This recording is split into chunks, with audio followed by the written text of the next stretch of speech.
என்பதை புரிந்து புதிய அரசாங்கம் அமைந்திருக்கிறது. ஏற்கனவே ஏகப்பட்ட பிரச்சனை கோளாறு ஓடிட்டு பாலியல் வன்கொடுமை தலைவிரித்து ஆடுகிற மாதிரியான பொது நியூஸ்கள்ல அதையே திருப்பி காட்டியிருக்கான். அதுக்கு உரிய நடவடிக்கை எடுக்க வேண்டும். எந்த சட்டங்களை எல்லாம் கேலி கூத்தா பேசினாங்களோ இன்னைக்கு எல்லாரும் அந்த சட்டத்தை கையில் எடுக்கணும்னு சொல்றாங்க.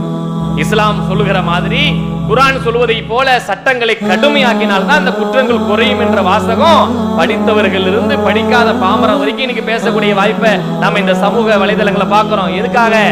பாலியல் வன்கொடுமைகள், சிறுமிகள் வன்புணர்ச்சி பண்ண பொழுது இந்த மாதிரியான தொடர்ச்சியான கொடுமைகள் நடக்கிற அனைத்துக்கும் இஸ்லாமிய தீர்வு தான் சரியான தீர்வுன்னு சொல்லிக்கிட்டு இருக்காங்க.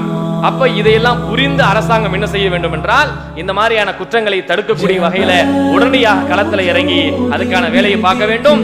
இல்லை என்றால் அரசாங்கம் கூடிய சீக்கிரத்துல தமிழக மக்கள் ஒரு முற்றுப்புள்ளி வைக்கக்கூடிய வாய்ப்பை ஏற்படுத்தி விடுவார் என்பதை புரிந்து நடக்கக்கூடிய நன்மக்களாக அல்லாஹ் ரப்பல் ஆலமீன் நம் அனைவரையும் ஆக்கி அருள் புரிவானாக.